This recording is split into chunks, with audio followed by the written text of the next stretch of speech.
disclosures for the beginning, and then I just want to double check. I assume.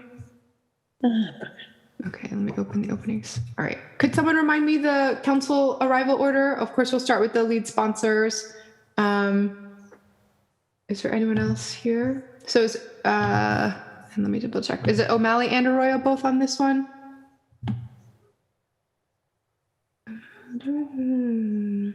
Oh, this one was sponsored by the mayor. Okay. So could someone remind me what was the order of arrivals? Anyone know? Madam Chair, I'm sending you a text message now. Okay, thank you very much. Then I think we're good to go. Okay, I will Zoom gavel this hearing to order and welcome everyone. My name is Michelle Wu. I'm chair of the Boston City Council's Committee on Planning, Development, and Transportation. And I'm grateful that we're all here for hearing on docket number 0559.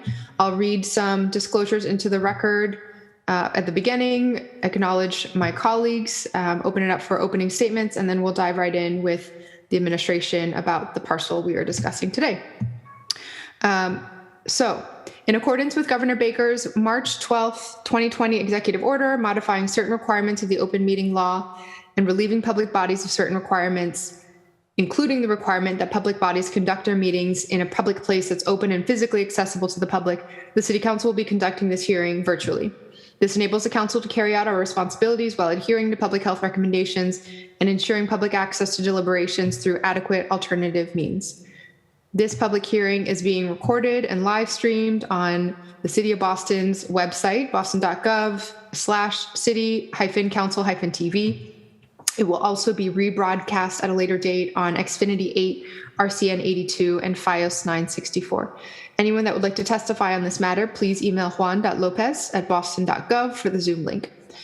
Okay, to read the matter into the record officially, docket number 0559, message and order authorizing the City of Boston's Conservation Commission to receive a property located at 108 Walter Street in the Roslindale neighborhood of Boston and identified by the City of Boston Assessing Department parcel identification number 200519500. This property is currently in the care and custody of the Boston Planning and Development Agency and is located in the Roslindale Wetland Urban Wild and will be a valued addition to this natural neighborhood asset. The matter was sponsored by the mayor and referred to the Committee on Planning, Development, and Transportation on April 14th, 2021. I'm joined by my colleagues here, Councillor Liz Braden, Councillor Ricardo Arroyo, Councillor Matt O'Malley. I'll do one quick scan of the waiting room, make sure we didn't miss anyone. Okay, no other councillors yet, but we will recognize them as they join. So I'll turn it over to colleagues for an opening statement, and then we'll dive into the panel discussions. Councillor Braden. Thank you, Madam Chair. I am just here. I know this wetland is not my district, but we have wetlands over here, and I really want to learn more about the process and hear your deliberations this afternoon. So thank you. Thank you, Councillor Braden. Councillor Arroyo. Thank you, Madam Chair.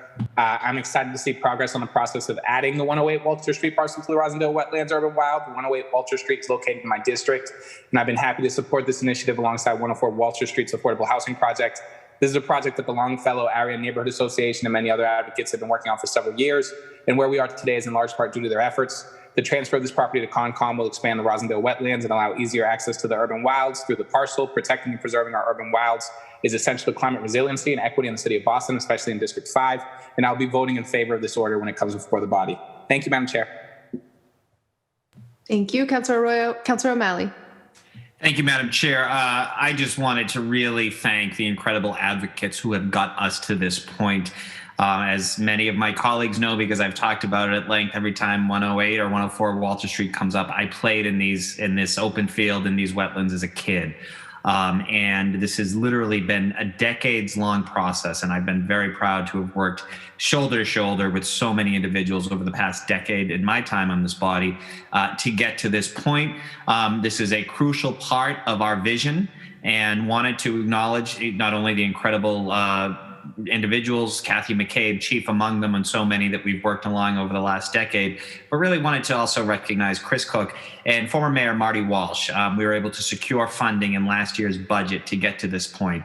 When this project is done, when 104, 108 Walter Street is completed, we're going to really have the grand slam. We're going to have affordable housing on site, pathways to home ownership. We're going to have new open land, refurbished green space. We're going to protect it. It serves climate resiliency. This particular plot has been ranked by the Mass Autobahn as the top desire, the top opportunity for resiliency and acquiring of land. So this is a crucial step.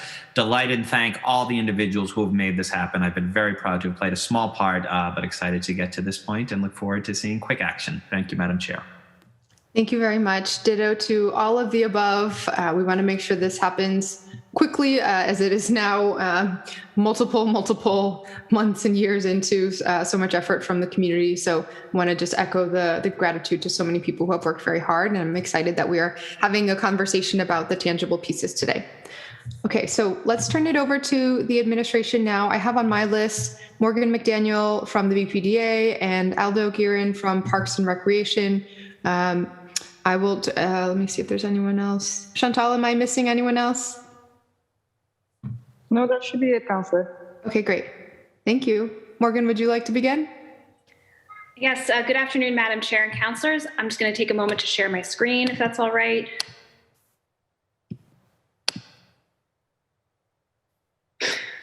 Thank you for this opportunity to speak to you today. My name is Morgan McDaniel. I'm a Senior Real Estate Development Officer at the Boston Planning Development Agency.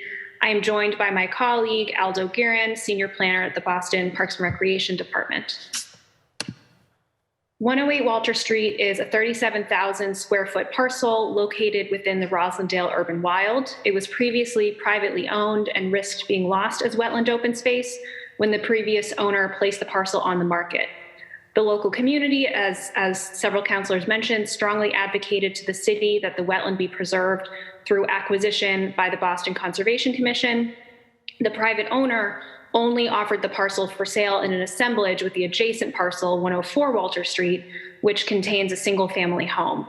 So purchasing only one was not an option. Therefore, community advocates proposed that the city use this opportunity to acquire both parcels, creating affordable housing on 104 Walter Street and permanently preserving 108 Walter Street.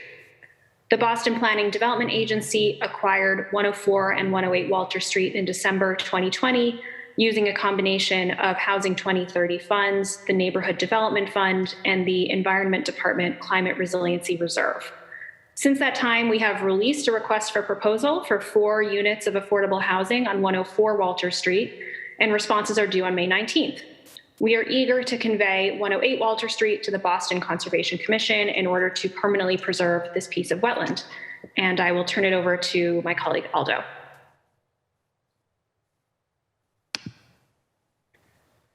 Hi, I want to thank the committee for allowing me to speak, and I want to thank all the advocates and all the city councilors who've been working on this acquisition for many, many years. So, but my role is more about the grant and, of course, the Conservation Commission acquiring this project, this land.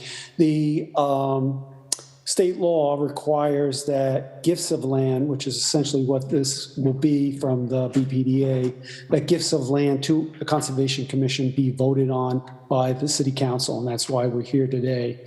The other reason we're here today is without this vote, we won't be able to acquire the land, and without being able to acquire the land, we won't be able to get the state grant to partially reimburse us for the cost of this acquisition. The city paid BPDA back in December so that it could purchase the 108 Walter parcel on its behalf. And so we're now, in the process of receiving the land, and we'll be, doing various items to get the state grant money. Recording the deed is one of those. Recording the vote that the city council did back in, I believe it was December, to allow for the city to accept and expend this grant, and now this vote to allow the Concom to accept the gift. All those have to be recorded as well as the state's project agreement, which puts on additional conditions beyond Article 97 to be sure that this land is fully protected. So we're here today to provide any information you folks need so that you will recommend to the full council that they vote to approve this acquisition. Thank you very much. Anything else in the presentation? Okay.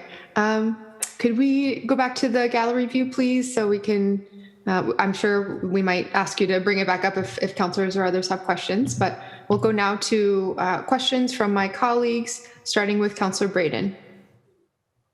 I don't have any questions, Madam Chair. Thank you very much, Councilor. Let me see if we seem to have lost Councilor Arroyo. Councilor O'Malley. Thank you, Madam Chair. Before I get started, I'm sure I will probably add addendums to this as we go along. I mentioned Kathy McCabe, of course. I'd be remiss if I didn't also acknowledge Jim Taft, Deb Beatty, Wayne Belider, Janet Forrester, my aunt, Maureen Rodriguez, who've just been in the trenches and are so excited for this day. Thank you, Morgan and Aldo, for a quick overview. I mean, this is as I would hope, controversial of an issue that we've seen. I will happily invite to give any of my colleagues a tour just of this beautiful area and what this looks like. So I guess my only question, this may be for you, Morgan. You had mentioned that the RFPs or RFQs are due at the end of the month or middle of May 19th, I think you said. What's a reasonable timeline going forward, would you say, for sort of when this project, and of course we're talking about 108 today, but it's 108 and 104, when we can expect groundbreaking and construction and ultimately completion? Absolutely. So we wanted to be responsive to the community's desire to see things happen here quickly. So after we acquired the land at the end of December, we very quickly moved forward to have a community meeting in February, drafted an RFP, got it out on the street in early April. Responses are due May 19th. We will be having evaluation that includes another presentation to the community, 2 community members on our evaluation committee. Because at the urging of community members, Lana included, we are hoping to be able to designate a developer in August, assuming all goes well. Obviously, if it's appropriate to take more time, we will do so. Mm-hmm. I can't speak with certainty on what groundbreaking would look like, but I will say that because Department of Neighborhood Development has invested about $775,000 in the purchase of this property, they will not be providing any additional subsidy. So it may be able to proceed much faster than other affordable housing projects. So, maybe a year or two rather than 3 to 5 years. No, that's fantastic. And again, just the fact that we are at this point, which was seen as an unattainable dream for so long, is I don't mean to diminish that. That sounds like a reasonable and a pretty aggressive timeline. And I appreciate, I know you've said this and I know you've demonstrated this, but just continued partnership with Lana as well as with the direct abutters. I think this is one of the rare development issues where you're going to see agreement essentially across the board. So this is something that's very, very excited. Can you share, and the answer may be no, but just out of my own curiosity, can you share how many RFPs have been, how many individuals have submitted an application thus far? Sure. So we don't generally receive proposals until the day that they're due, but having had walkthroughs and a pre-bid conference, there have been at least 2 developers who I think are seriously interested in this project. It is challenging. The community is asking a lot, and we hope we'll be able to deliver. And then a few more smaller entities sort of dipping their toes in the water. So we'll be really interested to see what comes back. Oh, that's great. And again, I think I've some of the communication we've received, just the affordability aspect is key, as we all know, and that's part of this. But also making sure that this is a net zero carbon constructed or a passive house type construction. I mean, just the fact that we've demonstrated that for affordable housing projects, it actually makes more beneficial sense, particularly for homes, in terms of utility costs, and also just the fact that it's a little slice of just some really beautiful urban wilds, to have some houses there and right across from the Arnold Arboretum. It's just remarkable. So, Madam Chair, I don't have any more questions. This is a day that very few people thought was coming, and I don't mean to jinx ourselves. We're not there yet. We're not at the ribbon cutting, but this is such a crucial step. So thank you to your great leadership in this, and I look forward to voting in the affirmative on Wednesday or whenever this comes before us. So thank you, Madam Chair. Thank you, Councillor Malley. All I will add, also thank you so much to both sets of teams that have been working on this. And of course, I hope some of our advocates who are with us in the waiting room will also be testifying. And so we'll hear from, in some ways, the most important people who have been driving this forward. I just had one question in terms of what lessons or what have we taken from this experience, the process, the back and forth with community and the developer, that we can apply to future situations like this, where there may be a parcel that's available or trying to expand and continue protecting our natural resource areas. Anything that has stuck out as major lessons learned or what we should remember going forward?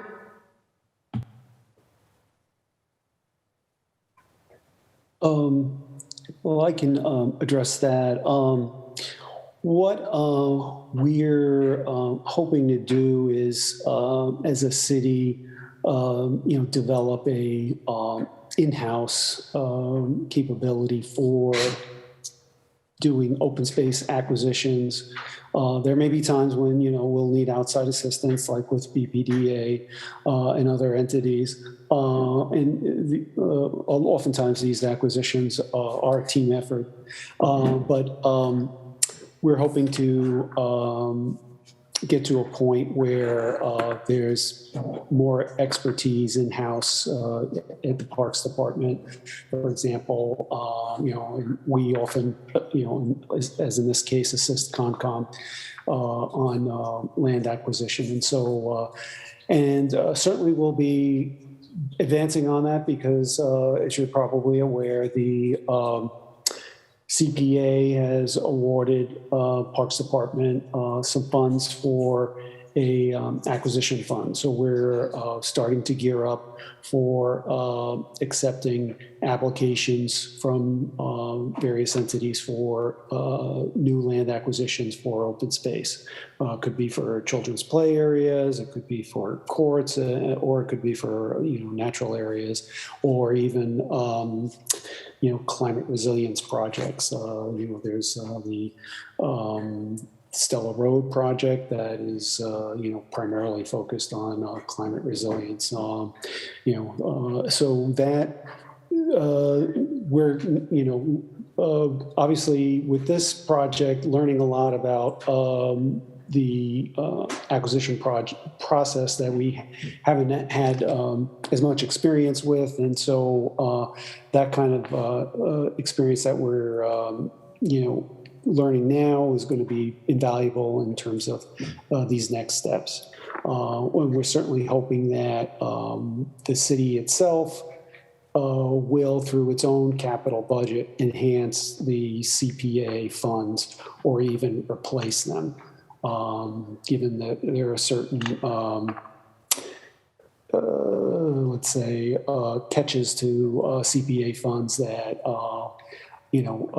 provide, some difficulties that if the city were to just use its own capital funds would make the process much easier for us in general. But in any case, we're going to proceed ahead with, with the CPA funded acquisition process, and then from there, work to broaden it. And, we're hoping that, here in this case, this is, we've taken advantage of this opportunity. And as you've seen, this has been, kind of decades in the making. We want to also attend to, other places, other neighborhoods. Sometimes other neighborhoods don't have the, the kind of home, grown domestic expertise on, city planning, city building, and need help from the city itself. We're hoping to provide that with, given that as the agency that puts together the city's open space plan, we're quite aware of where the different needs are in different parts of the city. And we've, in the past, addressed a lot of that. We want to keep going, much deeper into this and getting more sensitive and attuned to all the different needs that are out there. Thank you so much. And I guess just to, since you mentioned it, Aldo, I think it would be helpful. Could you just clarify for the record and anyone who's watching the flow of funds and how much and how that the sort of financial piece of this has been possible? Are you meaning specifically about this particular project, the 108 Walter Street? Okay.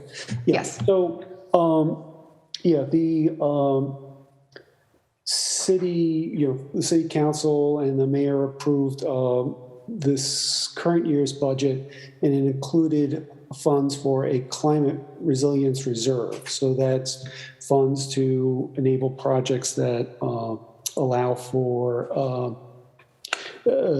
different projects that can help improve and bolster the ability of land to deal with effects of global warming.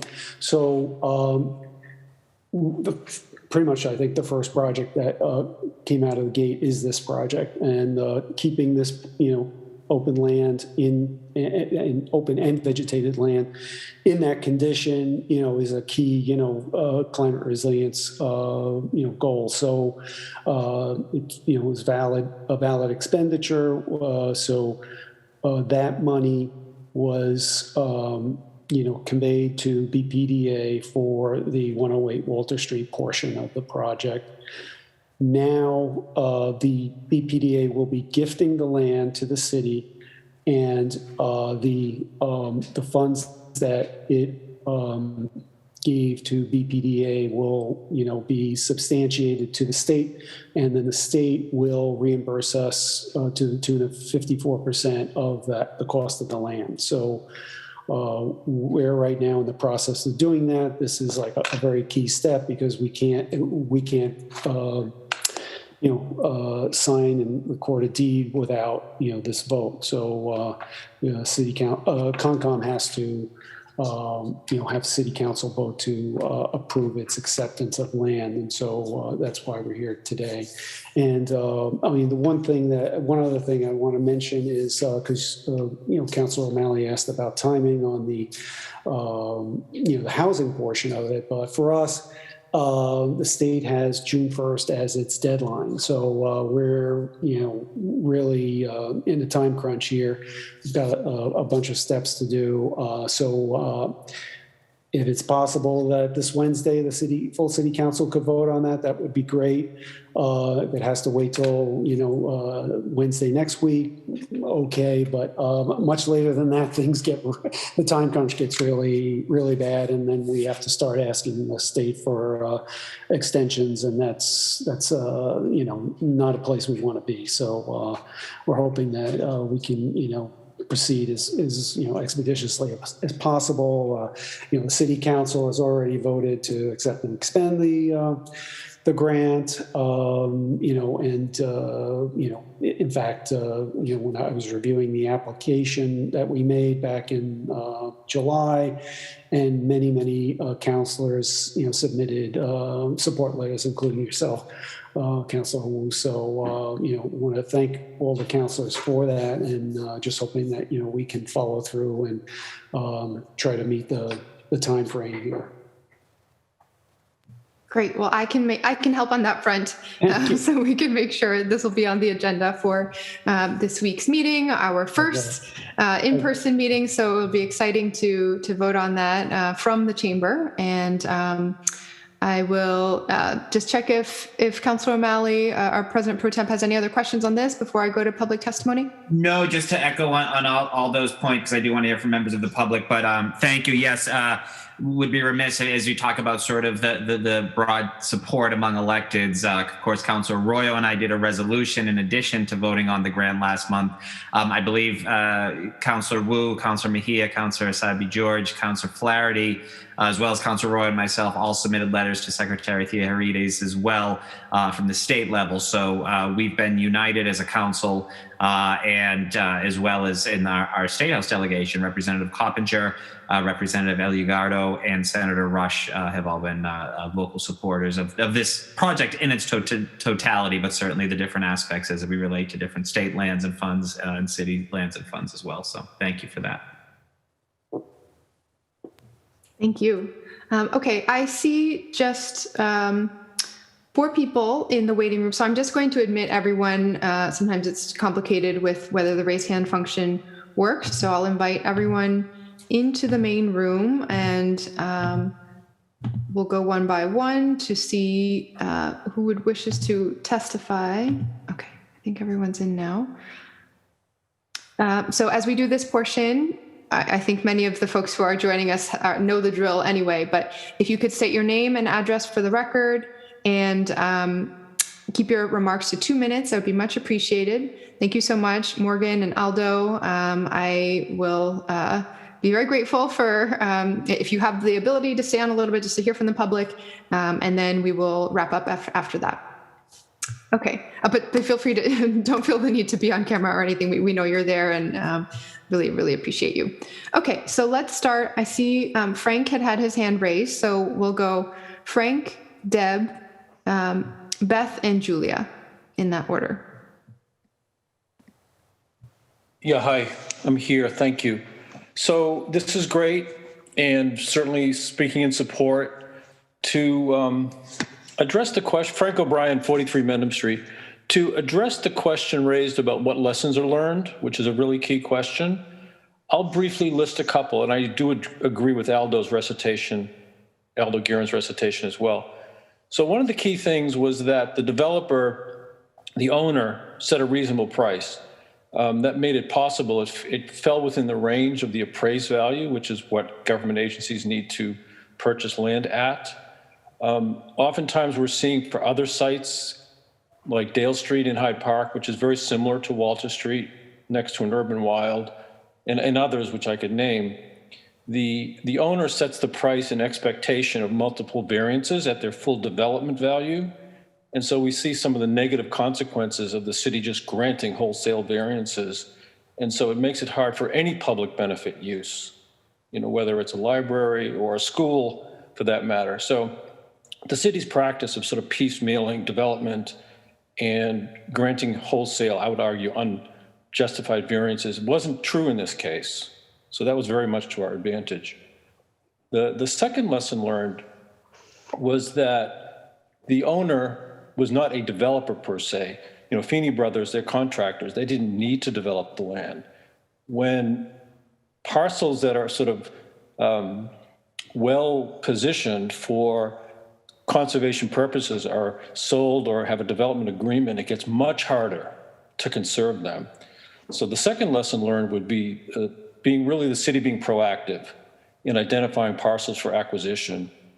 And Aldo did mention that. So we would really encourage and look forward to working with the city on the proactive identification of parcels before they get too deep into the development process.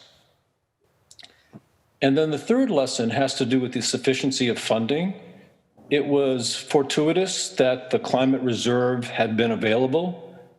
The city had previously, when Mr. Blackman was the environment chief, had zeroed out the line item for acquisition. And the city had not even originally intended to use this climate fund for acquisition. But Chris Cook was proactive enough in responding to the advocacy, you know, just to find out, yeah, indeed, this can be used for acquisition. The CPA funding stream has its own limitations. And I won't enumerate all of them, but the city really needs to step up and through the budget process, allocate really adequate funding for climate-related, as well as recreation and other related acquisitions. I'm estimating that it's like about 10 or $15 million that really is needed. And that's equivalent to any sort of major green infrastructure project, whether it's a bridge or a road. You know, this green infrastructure is critical in the climate situation. And the last point in terms of lessons learned, and Aldo also referred to this, is the very critical use of matching funds. There's a lot of funding streams out there that are available, but the timing is important and matching them up with city funds is important. So proactive planning, sufficient funding, and really getting a matching fund program would be my recommendation of lessons learned. Thank you. Thank you very much. Deb. Hi, I'm Deb Beatty-Mell from 158 Walter Street. I'm a member of the Roslindale Wetlands Task Force and have been working away at this since the early 2000s. So it's really, as other people have already stated, really thrilling to see the transfer of land coming to fruition. We've been hoping for this for a long time and looking forward to it. And I just wanted to add my thanks. And as far as lessons learned, I think being able to see the project holistically was a game changer for us, where we had the affordable housing and the conservation aspects complementing each other, and not making it one versus the other, but having them both work together to make the whole project happen. So looking at the whole rather than just the sum of the parts, I think is what I would add. Everything else has really already been said, and thank you very much. Thank you. Thank you for all your leadership on this. Beth and Julia, would you like to speak? No pressure, but I wanted to make sure people wanted to. We welcome that at this point.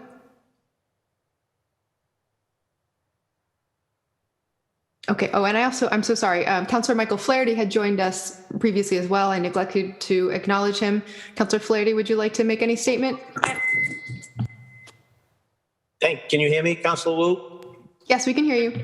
Very good. Thank you. Obviously, it's thank you for hosting the hearing, of course, and also I think Councillor Malley was on as well.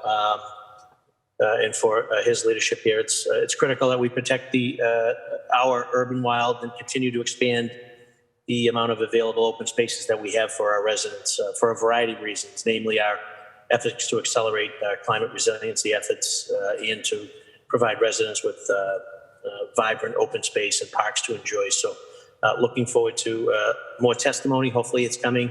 Sorry for joining a little late, but I did catch the last couple of speakers. So look forward to your committee report and pledge to vote in support. Thank you, Madam Chair. Thank you, Councillor Flaherty. Okay, one last call for public testimony. The other two folks who are on. Oh, Beth, would you like to speak? I see you're unmuted. Okay, and I put my hand up as well. Yes, please proceed. I'm Beth Colombo. I live at 7 Arborfield Road in Roslindale, and I'm also here with Kim O'Connell, who lives at 112 Dale Street. We're just thrilled that Walter Street is getting this funding. We had put in for a CPA grant for Dale Street parcel. Unfortunately, things have not worked out for us, but we are thrilled that somebody is getting funding for this. It's very important that we have this kind of funding.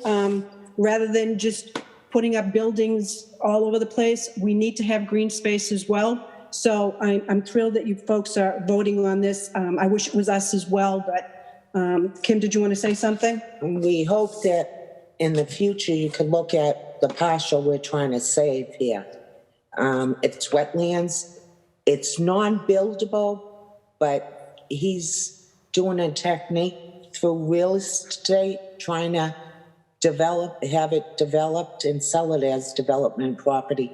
And it's not, because the iPod that the city did through Mayor Menino, and Mayor Menino stated in the iPod that the city should buy that property, which has never came about.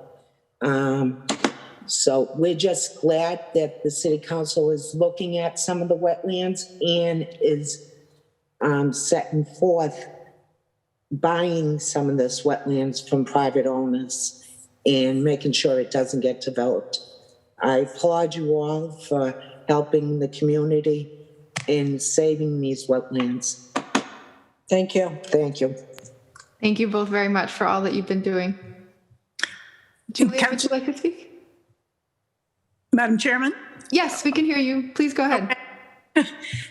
My name's Julia O'Brien, and I'm here on behalf of the LANA Board. I've been a longstanding member of the LANA Board, and Kathy McCabe has asked me to express our appreciation for the hard work that many of you did to get this moving and help us through what is, one has to admit, a very complex process to accomplish what has been accomplished here. I think that the LANA folk have been lucky in terms of the assistance we've received both from our own board members and the longtime wetlands folk. And other communities may not have, as I think you pointed out earlier, some of that local expertise. So to the extent that city agencies can help to assist community groups in this effort, I think that's deeply appreciated. So our appreciation to the councillors and to the agencies, BPDA and Parks Department, for following through on this as effectively as they have. And we hope that we have a good developer and that the combination of affordable housing and resiliency is an example for other projects throughout the city. So thank you so much. Thank you. Okay, I think that's everyone who had been signed up to testify. We're really grateful that everyone could join us. Thank you so much to Aldo and to Morgan as well, and all of your teams. We will close out now. I'll toss it to colleagues if anyone wants to make any final statement. Councilor Flaherty, would you like to add any closing statement? No further comment other than thank you for hosting, and I plan to vote in support when you submit a committee report, Madam Chair. And thanks for the folks taking time to testify and keeping this on the front burner. Thanks. Thank you. And Councilor O'Malley. Just very briefly, thank you, Madam Chair, for your leadership and partnership on this. And it should be noted, I took to heart Beth and her neighbors' comments as it relates to other buildable lots. I know it's a focus for me and you as well. And I was very proud to have authored the wetlands ordinance with you that was signed into law, not quite at Walter Street, but the other side of the Roslindale wetlands. So I appreciate really the subtext of this hearing that this ought not just stop at Walter Street. There's a lot of other similar lots throughout the city that I know we're all committed to. So thank you for that. And thank you for everyone who made today happen. Thank you, Councilor Malley. Well said. And all I will add is that we very much want to see this replicated, expanded with urgency. So I'm so grateful. We know how much work went in, all volunteer from community members, research and advocacy, and taking so much on your shoulders. So very happy to celebrate this. I will make sure that we move this for this Wednesday's city council meeting, and we won't stop there. We'll make sure that this is just the baseline as the city moves forward. So thank you very much, everyone. This will conclude today's hearing on docket number 0559, message and order authorizing the City of Boston's Conservation Commission to receive a property located at 108 Walter Street in Roslindale. This hearing is adjourned. Thanks, Michelle. Thanks, Matt. Thanks, everyone. Have a good rest of the day.